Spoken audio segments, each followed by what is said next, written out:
Total Screen proudly presents their official podcast, On Screen, with your hosts, Tyson Gifford and William Rohrig.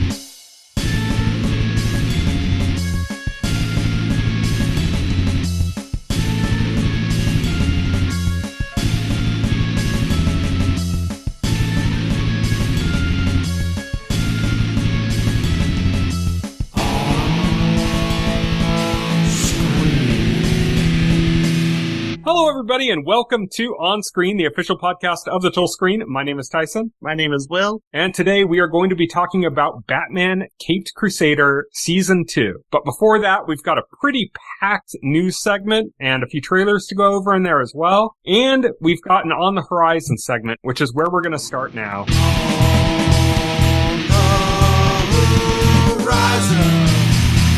On the Horizon. On the Horizon is where we talk about what's coming up in the next week or so. We only got a few things really to go over, but some of them are kind of notable. So first up, we have The Ribbon Hero. This is an anime based on the work by Osamu Tezuka, who did like Astro Boy and stuff. He did a work called Princess Knight that was a really famous manga that, although it wasn't a magical girl manga, it kind of like created the groundwork for magical girl mangas and anime. And so Ribbon Hero is a new like anime movie adaptation of that that's coming to Netflix on Saturday, August 8th. Reacher is returning for, I believe it's 4th season on Wednesday, August 12th on Amazon Prime. And The End of Oak Street, that's the one where like the whole street like gets transported into Jurassic Park basically. That sounds like Ewan McGregor and stuff. That's coming on Friday, August 14th to theaters. That's it for our On the Horizon segment. And now we're going to move on to On Beat.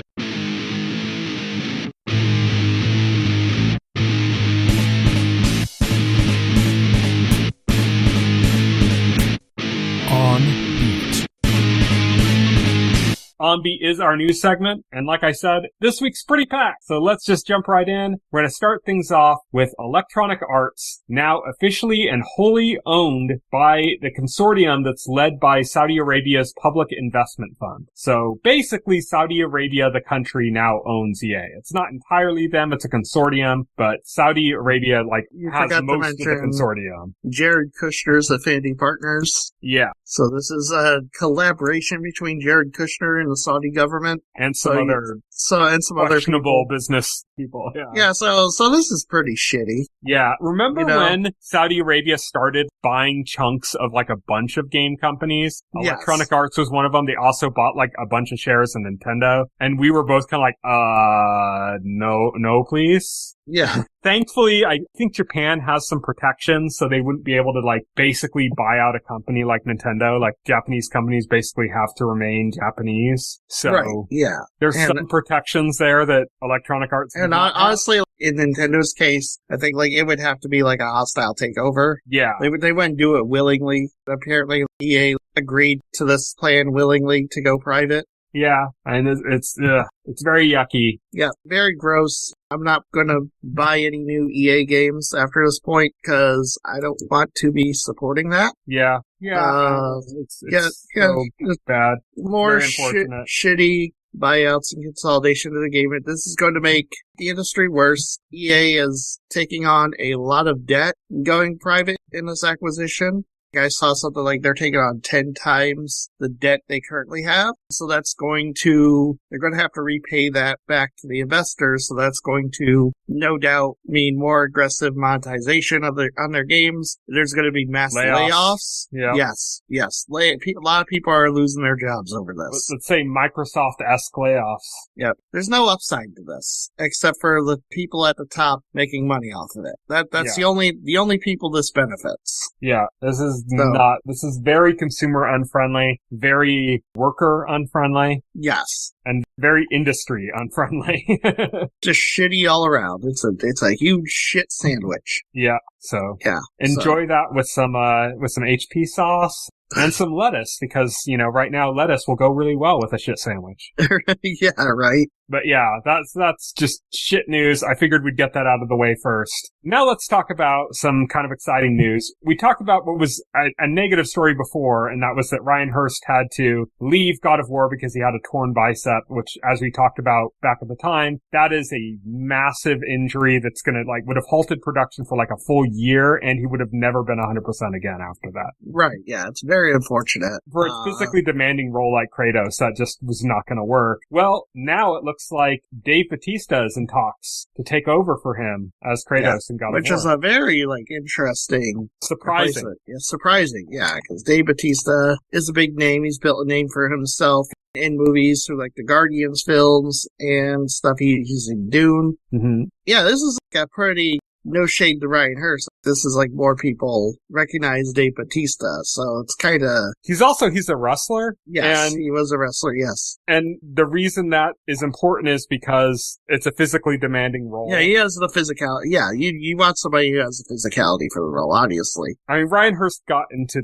good shape, and he's a big guy, and stuff, but it's not just about being a big guy. Wrestlers, they do crazy stunts and shit like that, that puts him at kind of a better position of having better knowledge of how to take care of his body to avoid catastrophic scenarios like Ryan Hurst ended up facing, unfortunately. So it could be beneficial just in that direction too. If I was casting for a role like Kratos, I might be looking at wrestlers first, just in general. Right, yeah. Oh yeah, definitely. Because wrestlers are basically stuntmen. Well, yeah, it looks interesting. It's interesting, rumor. Yeah. We'll see what happens with that. Our next news story, this is a fascinating one. Warner and Paramount have competing Nightmare on Elm Street projects in development ahead of the Warner-Paramount merger. So to break down first off what these two different versions are facing, the Warner version is from writer-director Lee Cronin. He did Evil Dead Rise. He recently did The Mummy this year. And that's described as a complete reimagining of the franchise, basically. Paramount's version is with the blessing of the Wes Craven estate, which the Warner version did not have. And also Craven's widow and son are going to be on board as producers. And it's supposed to be kind of in universe of the original 1984 film.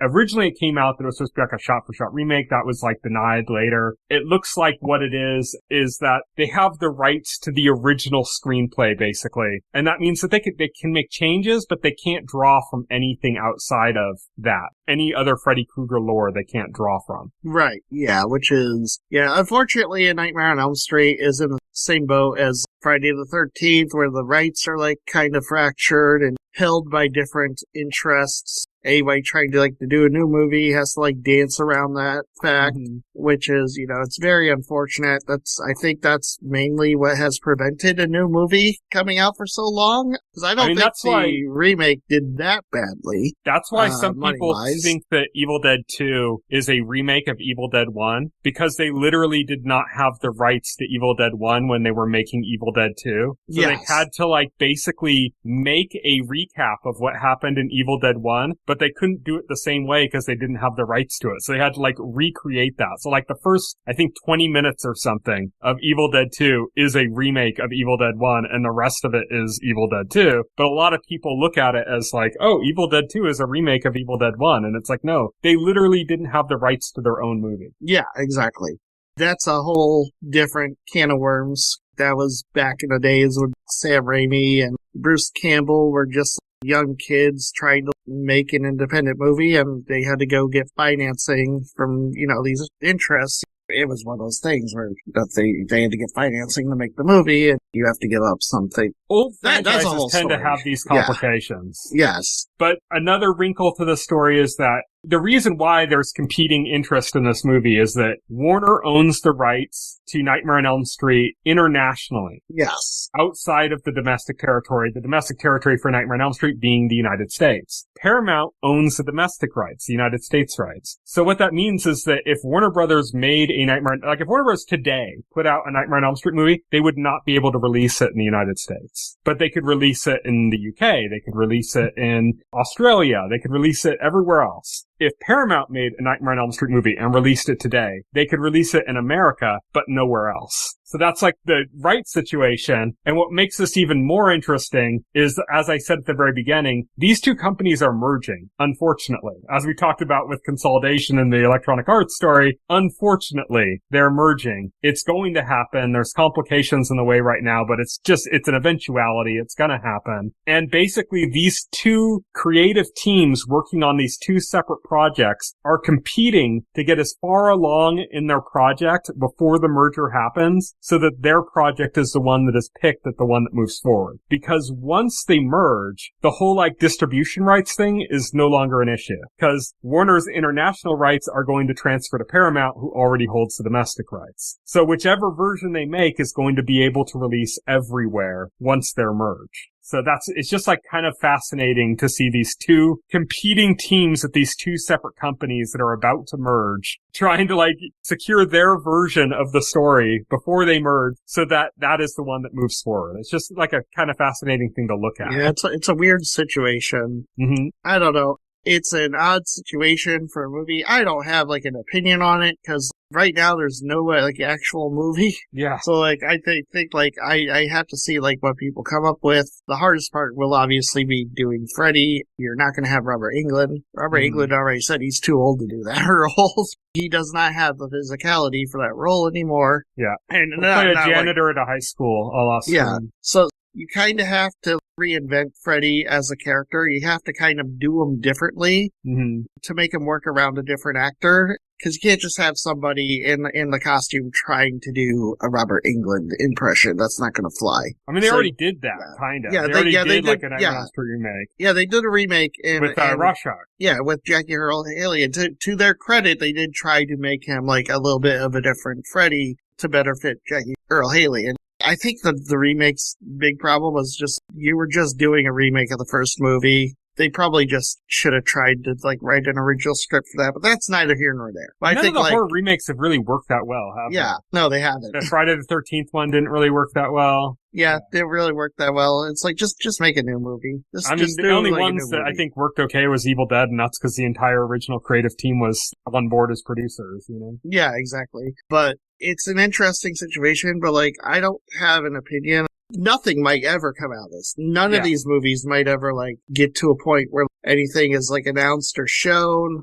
Both projects could easily get scrapped partway through development, or something could end up coming out. The Zaslav effect. Yes. Tax write-off city. Tax write-off city, exactly. We don't know. I'm not going to have any further opinion on this until there's something to see. Yeah. But it is kind of an interesting thing. Yeah. Our next news story is that we finally have a X-Men casting, and that is that Samara Weaving from Ready or Not has been cast as Emma Frost in the upcoming X-Men movie. Yeah, which I think is incredible casting. It's on point for me. I just hope they do something right with her, because I don't think they've ever done Emma Frost right. Not in films, no. Yeah. What was it, like First Class, right? That was Emma Frost was in that? Yeah, that was January Jones from That was January Jones, yeah. No. And Emma Frost is like a pretty big, like, X-Men character. She's a fan favorite X-Men character. She's one of those characters who's like, sometimes she's an antagonist, sometimes she's a member of the team, you know, sort of character. When you look at some of the rumored castings, because this is the confirmed one, and we're not going to go over all the rumored castings because they're still just rumored, but when you look at what they are, the things that I'm noticing are, you have Emma Frost is the first one that was cast. Yes. Technically. Spoiler alert! Yeah. Something Jean Grey won't say anymore. Technically Jean Grey was the first one that was we cast. won't say anything else about that. I'm not saying who, but she was the first to be cast. Yeah. Then you have one of the biggest rumors was Adam Driver as Magneto, but then that was very quickly shifted to the same people that posted that saying it's not Magneto, it's Mr. Sinister. And when you start looking at that, which I don't like know how much I personally believe that he was like either Magneto or Mr. Sinister, because I think like the Mr. Sinister people are, he kind of looks like Mr. Sinister. No, I think what the case was is that the same people that put out the rumor that he's Magneto corrected themselves and said it was Mr. Sinister. Okay, yeah, so I don't know if I trust the people who put out the rumor in the first place on that. So, but what's interesting about if you do take that is that we're looking at Emma Frost, Jean Grey, and Mr. Sinister. That's pointing to some very specific storylines. That is, yeah. If that's the case, that is some very specific storylines. Yeah, which I think that would be interesting. I really hope they don't bring Wolverine in until later. They're going. Wolverine is like the guy who makes the money. He makes all the big bucks. He's going to be there. But I think he should be there. Just don't think he should be there at Marvel the beginning. puts Wolverine in every comic. Like every time like Marvel makes a team now, regardless of the team, Wolverine is just on it. Like, oh, Wolverine's an Avenger now. Don't get me wrong. We're doing the Midnight Suns. We're doing the Supernatural team with Blade and Ghost Rider. Oh, and Wolverine's there. Don't get me wrong. Okay. I actually want Wolverine to be there. I just don't want him to be there at the beginning. Yeah. I want them to bring him in an interesting way rather than starting with him. We're doing a new reboot of Fantastic Four, and Wolverine's a member. Yeah. Honestly, I think Wolverine should premiere, the new Wolverine, whoever they cast, should show up outside of X-Men. Yes. I think he should show up in other things. And then Wolverine's and then interesting, where obviously they're going to go younger than Hugh Jackman. Yeah. But like, hopefully shorter. It can't be a teenager. It cannot be a teenager because Wolverine is somebody who's lived for like over 100 years or more, and that's usually caps out as like an adult. Maybe like not quite a middle-aged man, but like at least somebody who's like physically in their 30s. Joe Jonas. Yeah, Joe Jonas, yeah. You gotta have that. I know you can't like do somebody like Hugh Jackman because like these people have to sign like contracts for multiple films and stuff. It's going to be like a long-running role. But like, yeah, you can't have somebody who's like 18 for Wolverine. Yeah, I agree. And Wolverine's also like a very manly character. He's very hairy. He's very, you know what I mean? Like, and I think they kind of need to play into that, like if you have a kid who can't fucking grow a beard yet, and how's he going to grow the chops you need for Wolverine, Right, exactly. I saw like somebody suggest, I heard a suggestion which I think like sounds great to me. I don't think they would do it, but Liam McIntyre, who's playing Wolverine on the Sony game. He might be good, but again, like, I think I really want them to go with the shorter Wolverine. They don't have to go with like fucking 5'2". Tall. Yeah. But he is a Liam tall McIntyre's like 6 feet tall or something. Yeah. That's the same thing with Hugh Jackman. I would really prefer if they went like 5'6" or under, Right. And that's not that limiting. I mean, like, that's like Tom Cruise height, That's like, there's a lot of actors like, back in the day, like, Wizard Magazine doing their X-Men movie fan castings, and wasn't it Danzig? It was Danzig, yeah. Because he's short, buff, and hairy. Yeah, short, buff, and hairy. Yeah, exactly. That would have been something. I think, there are a few names that have come up that have been kind of like, could kind of work. And they're not necessarily as short as Wolverine, but they're shorter than like Hugh Jackman's like 6'3", I think, It's yeah, he's another tall dude. Yeah, but I think some of the ones I've seen that are kind of like, oh, that could work is like Taron Egerton. Yeah. I think he's like 5'6" or something. He's not short, but he's not as short as like Wolverine, but he's not 6 foot. But anyways, yeah, that's X-Men casting. I think you said that the expectation is we're going to get like basically a full casting at D23. Yeah, I think I can't say this without spoilers. Spoiler. I can't say it. I think there is a specific reason that they did not announce at Comic-Con, and that reason no longer applies. So they can go ahead and announce at the next big event, which is D23. That'll be exciting when we finally actually get some information on that. I'm really interested in what they're doing with X-Men. When I got into Marvel Comics, it was X-Men when I was a kid. That was what I read. Oh, the first one I read was Spider-Man. It was a Spider-Man comic that got me in the comic books, and then like X-Men from there, mostly because of the cartoon, actually. I think in the 90s, Marvel was X-Men. Yeah, it was X-Men because of that cartoon. It was literally, because like they had I think some of the best stories that were coming out of Marvel, ones from the 90s, specifically from the 90s, were almost all X-Men. Oh yeah. Well, they were the ones breaking ground as far as like storytelling goes. The X-Men animated show in the 90s was so successful, it resuscitated the brand for the 90s because that came out, and then we got like X-Men #1 by Jim Lee with the Jim Lee covers, and I forgot who was writing that. It was like the Jim Lee X-Men #1, and that was big. That sold like a ton of copies. And then the creative teams on those books were just cranking them out. And that franchise was like more successful than it had been in a decade all of a sudden. Mm-hmm. Even though like some of the best X-Men stories that came out like in the 80s. the 90s was like the renaissance for that franchise. I think if you were to make a list of like the top 10 Marvel comic stories of the 1990s, like 8 of them would be from X-Men. Probably, yeah. That's what I mean. Like, it's like X-Men was Marvel in the 90s. Like, that was it, you know? Like, that was, I mean, of course there was Spider-Man. Spider-Man was big. Spider-Man's always big, huge. You know? But there was, all that stuff was around too. But, like, the one that kind of took the direction of where Marvel was going, when people thought of Marvel, they were mostly thinking of X-Men in the 90s, specifically in the 90s, you know? Yeah. That was the era of X-Men, you know? So I'm really curious about how they're going to do it. I really hope they do something a little bit different. I hope they don't like just blaze as quickly as they can into like the Dark Phoenix storyline like they always seem to do. I hope they don't. I hope they leave that alone because they tried it once, they fucked it up twice, and I think it's just like, okay, don't try to do that. Or give us new stories and do them well. Yeah. And then like maybe sometime down the road you could build to this. You know, you can build it up. Yeah, do the Hellfire Club before you do. Yeah. You know, Dark Phoenix. You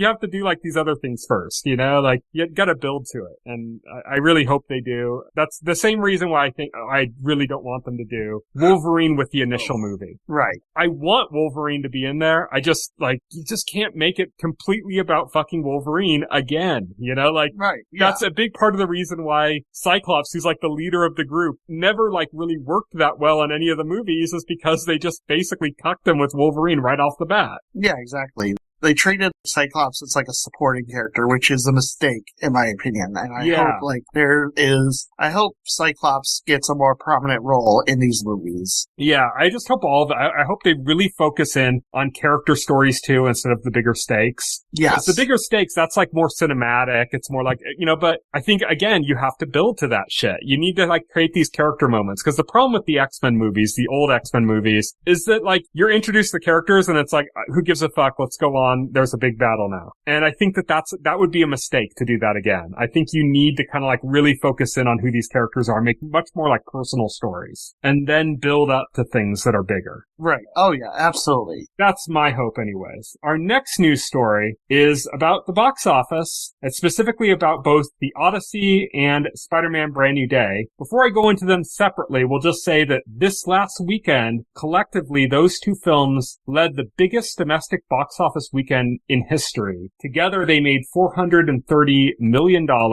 No weekend in the entire history of cinema has made that much money before. Regardless of how many movies were out. Really insane. Movie theaters are bad. And as a side note, it makes it really hilarious because like last year, Ted Sarandos, the head of Netflix, said people were just not interested in movie theaters anymore, and they weren't interested in going to a movie theater when you have like Netflix and streaming, and so that streaming is now where it's at, and that's why Netflix isn't interested in theatrical, and it's like, haha, Ted, you look like a total moron now for saying that. Yeah, people are interested in theatrical. You just gotta give people something they're interested in going seeing, but the movie theater is healthy. So we'll start with the Odyssey when we go through the numbers here. So far, this is through Monday, and the Odyssey's been out for about 3 weeks, I believe, has made $405 million domestic and $922 million global. Again, these numbers are through Monday. It's about to be $1 billion movie, which, again, is its own rarefied air because, like, not a lot of movies reach $1 billion. I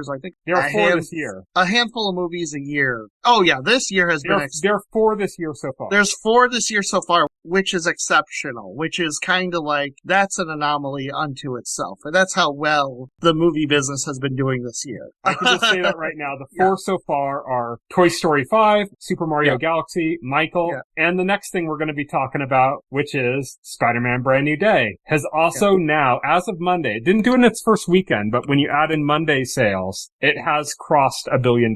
So in basically 4 days, it's made $1 billion.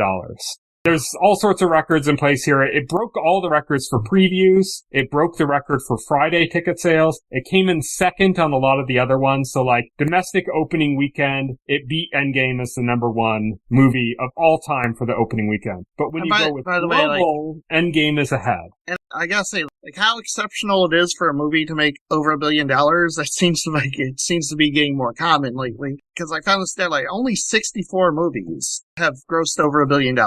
Yeah. Historically. Yeah, 4 of them this year. Again, that's kind of crazy to think. Like out of 64 films, 4 of them were released this year. Again, that's insane. To be fair, if you adjusted for inflation, there'd be more. I'm not adjusting for. I'm not doing that. I'm just saying.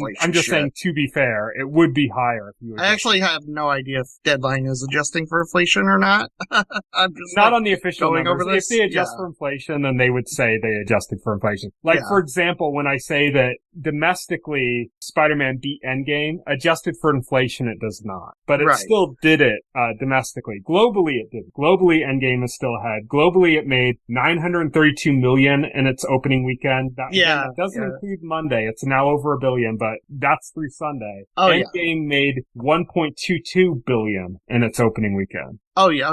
Spider-Man is still second to Endgame globally. Yeah. But domestically, it's number 1. Yes. And this is all the more interesting by the fact that there are no IMAX screens for Spider-Man Brand New Day. It's kind of crazy. Until tomorrow. We're recording this on Wednesday, August 5th. Tomorrow, on Thursday, August 6th, that's when you get the first IMAX releases of Spider-Man Brand New Day. Because the Odyssey had them on lock, so they had an exclusivity window. But that ends tomorrow. So it's going to have another fucking killer weekend. Yeah, it's going to have another killer. Yeah, exactly. It's crazy. Crazy how well this Spider-Man movie is doing compared to even the previous Spider-Man movies, because they've always been pretty high. Spider-Man has always been one of the most popular characters, most popular characters in pop culture. Spider-Man exists in an area where very few comic book characters exist in.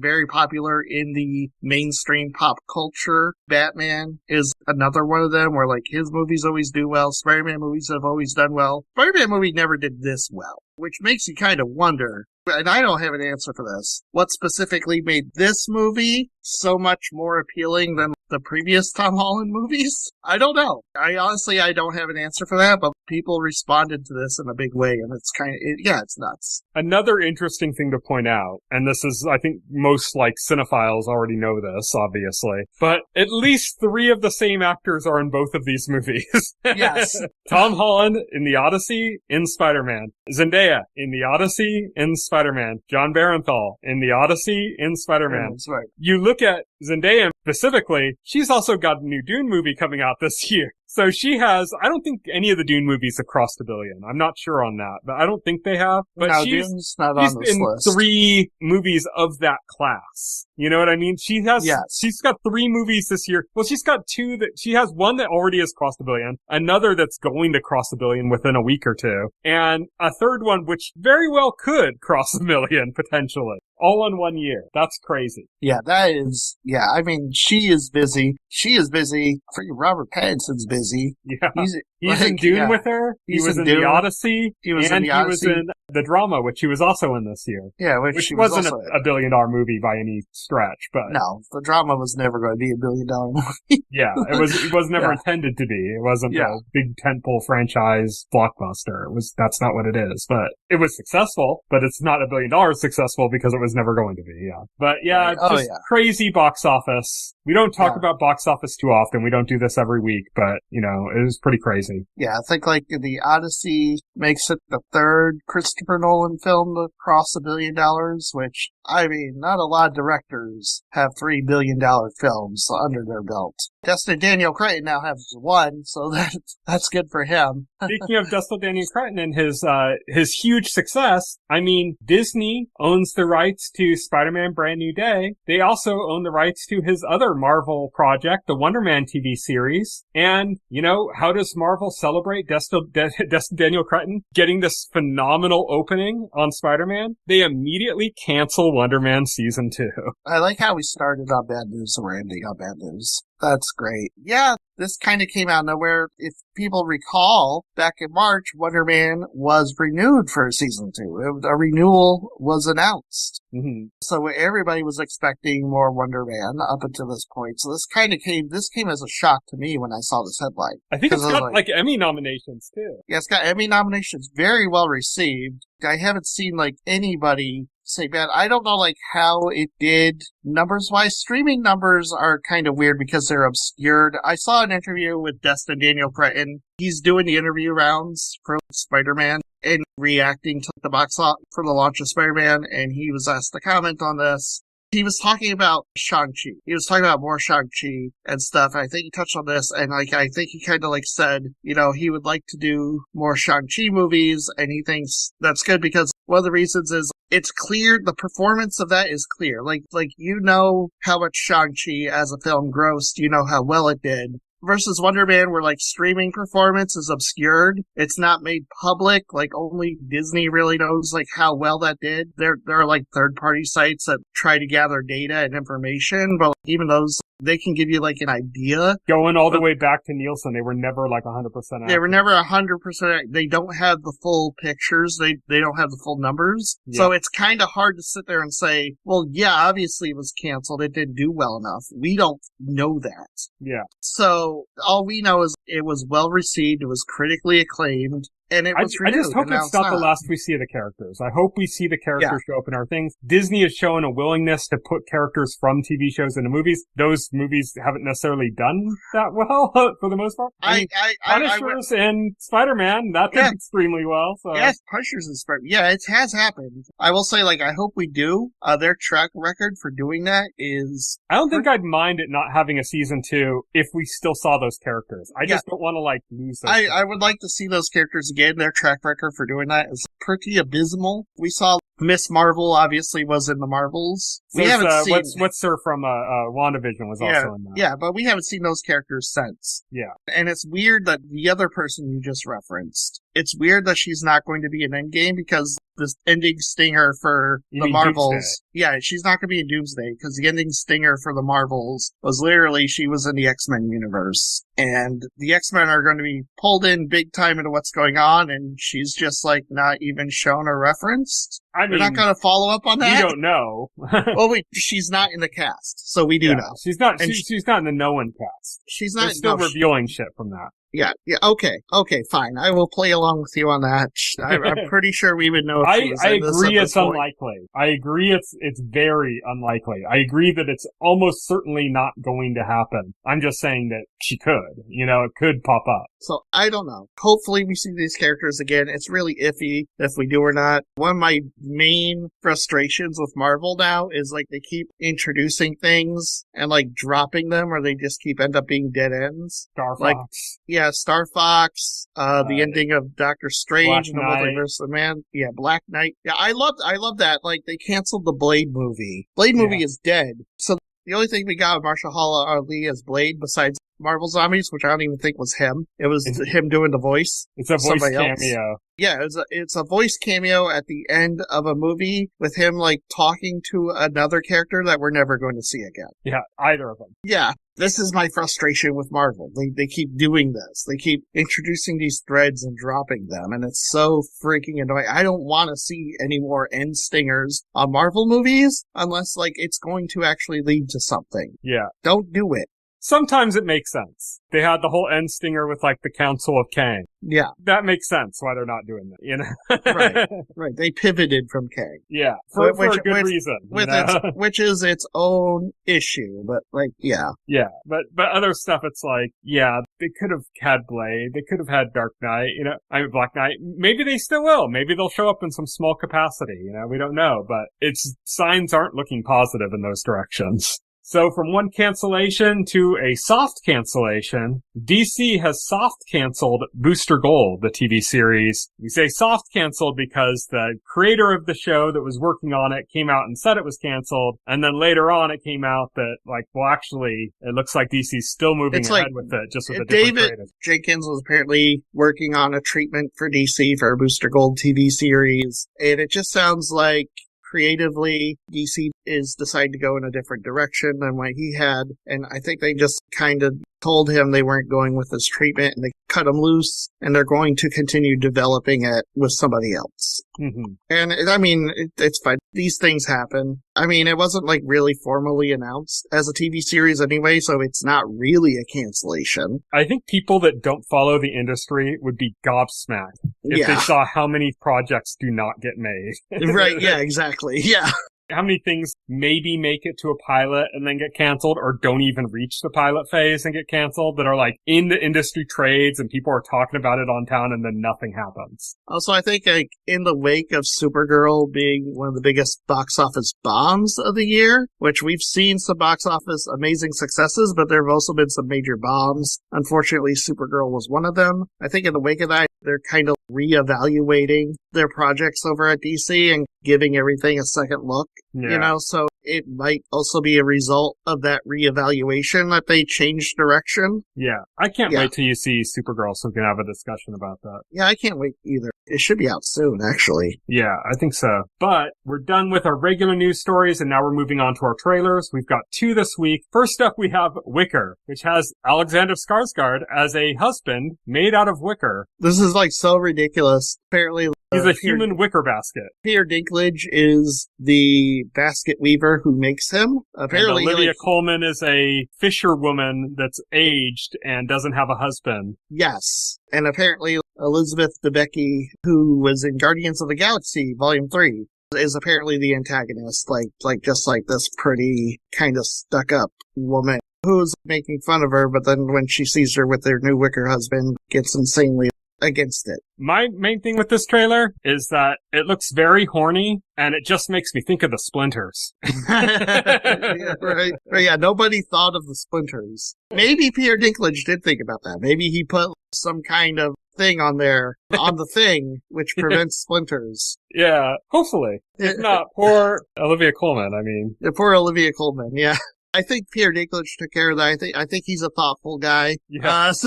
He wouldn't do Olivia Colman dirty like that. No, he would not.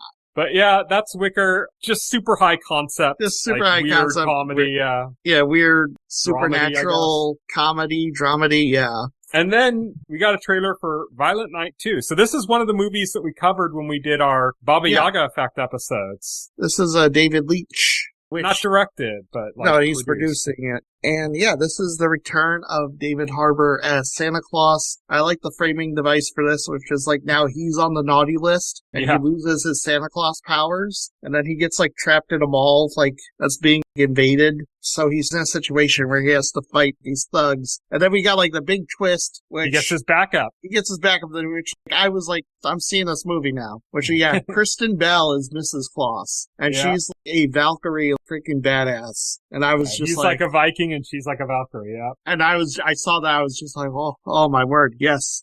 we gotta see this movie now. Yeah. The first movie was good. It was just a little weird. Yes. I was never sold on the family. That was the problem with the first movie, is that the family was like horrible. Yeah, it was like a horrible, unlovable family. Yeah. Like outside of the little girl, they were like completely indefensible, you know? But yeah, it'll be a fun movie to watch. At the very least, it'll just be like a fun action movie, you know? Yeah, the first one was a fun movie. So this looks just as fun. Yeah, I think it looks like a movie I'm going to enjoy. Yeah. And so that is it for our On Beat segment. And now we're going to move on to our final segment, full spoilers.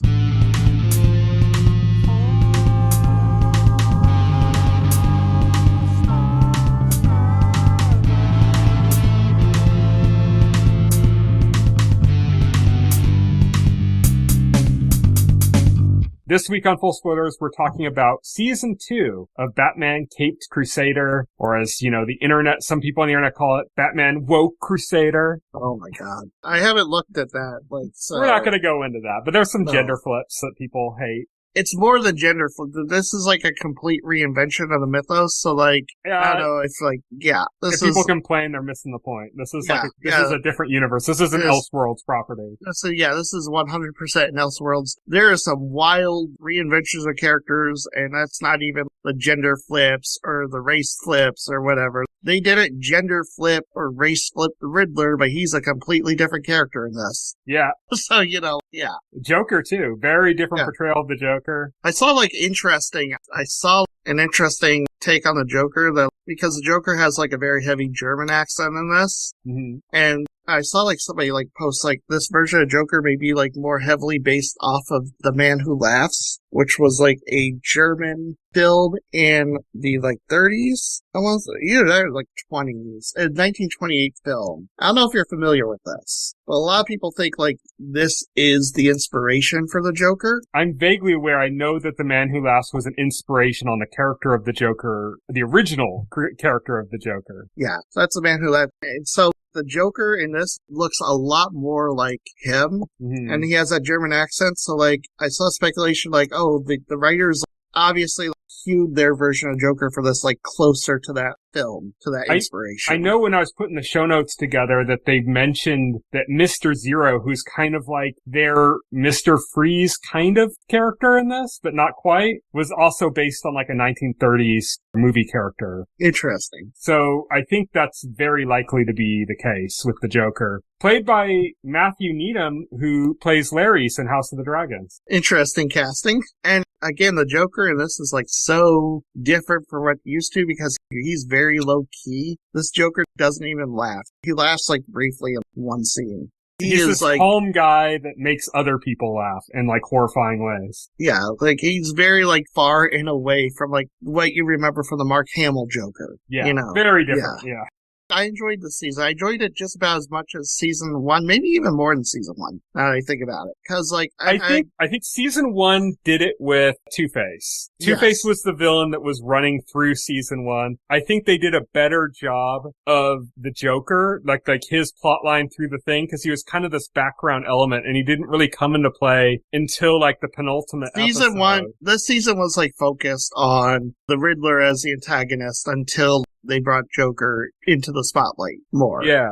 It's really interesting because he was plotting, like we saw him throughout the season. They teased him like in the brief season. shots and stuff. And it's like, oh, he's doing something. But Yeah, we he's just up to don't something. quite know what he's doing. And then that all kind of came into fruition in like the penultimate episode. Oh yeah. Other than, and then those recurring plot threads, the show is pretty episodic. It's very much the mystery of the episode and various characters drift in and out of the series as the episodes go. This season, we got, obviously, we mentioned the Joker and Riddler, but we also got takes on the Mad Hatter. We got a take on Poison Ivy. Apparently that's actually the character of Thorn, who's like a different character. Who It was the like a hell is combination Thorn? of two different characters. That's the thing with the show, is a lot of it's based on like Silver Age shit that like a lot of people don't even know about anymore. Okay, yeah, like I'm not familiar with Thorn. I literally just thought Thorn was supposed to be Poison Ivy, especially since they're like radically like redeveloping these characters. It kind of like I did too, and Yeah. then I started putting the show notes together, and I'm like, God, there's a lot of shit here I didn't pick up on, or like I didn't know about. all right then. I guess that's still to come. We got a return of Harley Quinn. That was fun. Again, very different take on the character, not at all connected to Joker in any way. We got very different take on the Spectre, who's not a Batman villain. He is a DC hero. He appears in this as a villain, or a sort of a quasi-villain. Mm-hmm. But that was like also interesting. You mentioned the Mad Hatter, Hattie Tetch, who was gender flipped, and also like never really played the role of a traditional villain. I'd say she's still like a villainous person. Also, but, like it was also in the way interesting. that, Like her thing was like she had a talk show and she drank tea. The Mad Hatter traditionally in Batman is some crazy guy who's like obsessed with Alice in Wonderland and thinks like he is the Mad Hatter from Alice in Wonderland. Yeah, this is a very different take. Like I said, not a traditional villain, but more in the way like an Alex Jones villain, you know? Yeah.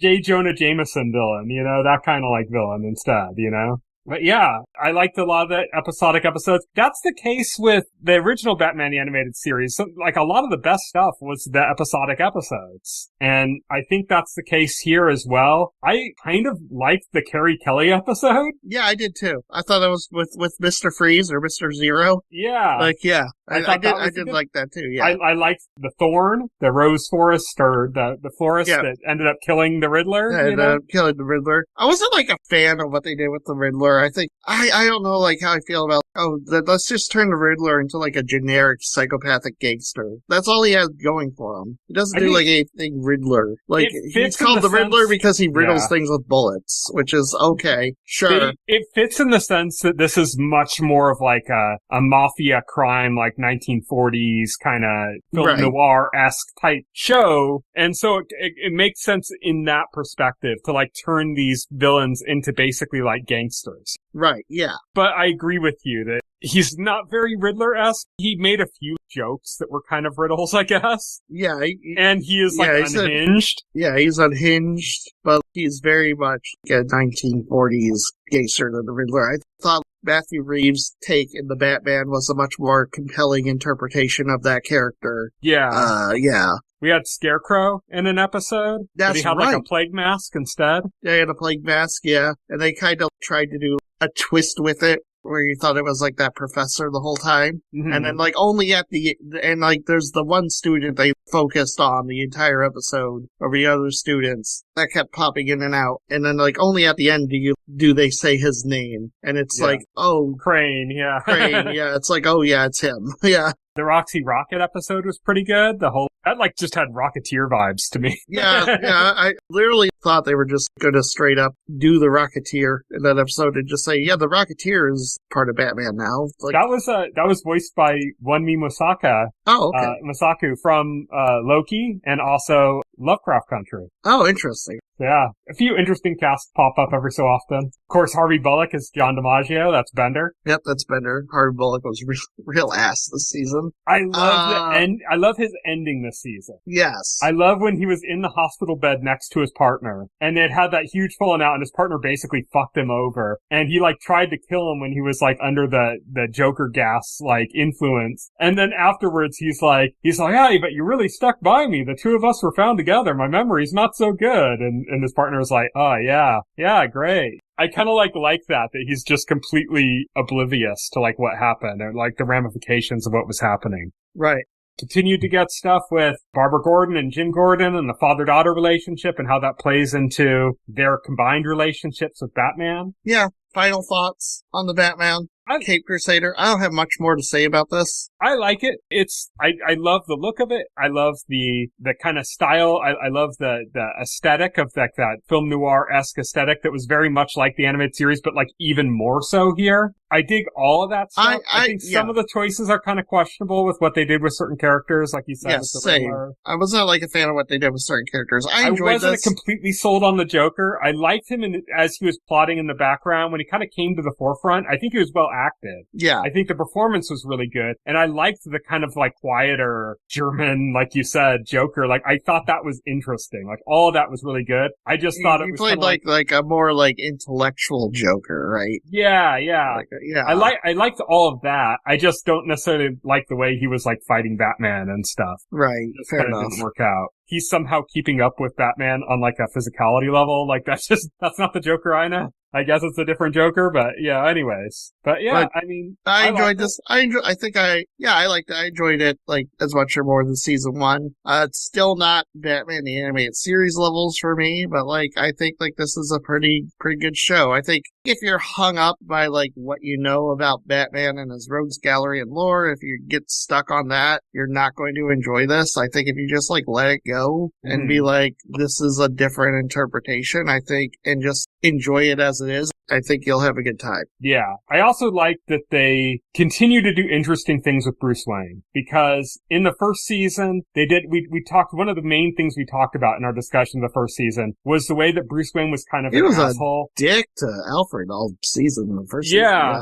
And in the first season, he was also like a real dick to like Harvey, you know? Yeah. But they were trying to like draw that parallel between him and Harvey in the first season. That was super interesting. This season, they're not like doing that anymore. They're not really drawing a parallel between him and like anybody else this season, so I think like they aren't doing that. Like, so I don't think that was as good, but they are playing on his flaws. Yes. Like a lot of this is about his flaws. Like you said, the way he's treating Alfred throughout the season is pretty bad. The way he's navigating the relationship between Jim and Barbara Gordon is pretty bad. And then like you had the episode with Carrie Kelly, like I had mentioned, liking that episode where he just is a full on asshole to her. Oh no, like he has a legit reason for that. And he's doing it on purpose. And Yeah. that's because he's going into like a very dangerous situation and he doesn't want her getting hurt. And the easiest way is to just be a total asshole and upset her. I'm just saying, I like the way that worked out. I like that I don't think in the animated series we would have had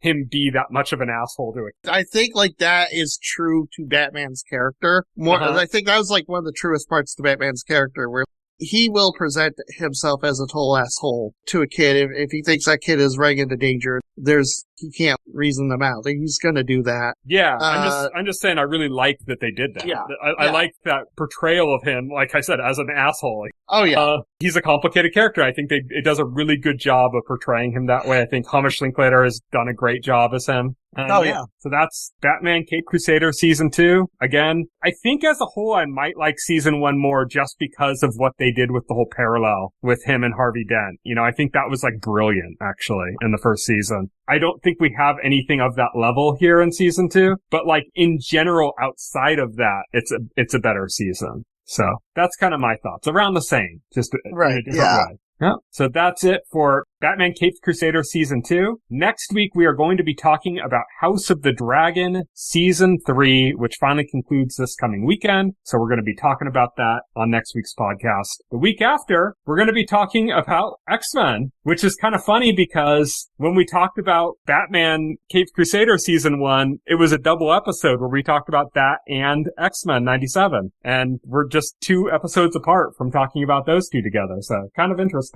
But yeah, that's definitely. all until next week with House of the Dragon. Until then, thank you everybody for listening. You can follow me on Twitter and Blue Sky. I'm at Tyson Gifford. You can follow Will on those platforms. He is at Voxel Hero. You can check out our website, thetotaliscreen.blogspot.com. If you go to our website and open up a container story for any of our podcast episodes and scroll down to the bottom paragraph, you'll find all of the relevant links to our SoundCloud page, our RSS feed, all that stuff's there. You can also subscribe to our podcast to your favorite podcast client of choice like Apple Podcast or Pocket Cast, and the entire backlog of our podcast, as well as additional content, including the entire 300 episode run of our last podcast, is all available on our YouTube channel as well. So check that out too. Until next week, thank you everybody for listening. Good night. Good night. Thank you for listening to the OnScreen podcast, the official podcast of The Total Screen. Visit our website at thetotalscreen.com. This podcast can be found on any major podcast client, including Pocket Cast and Apple Podcast.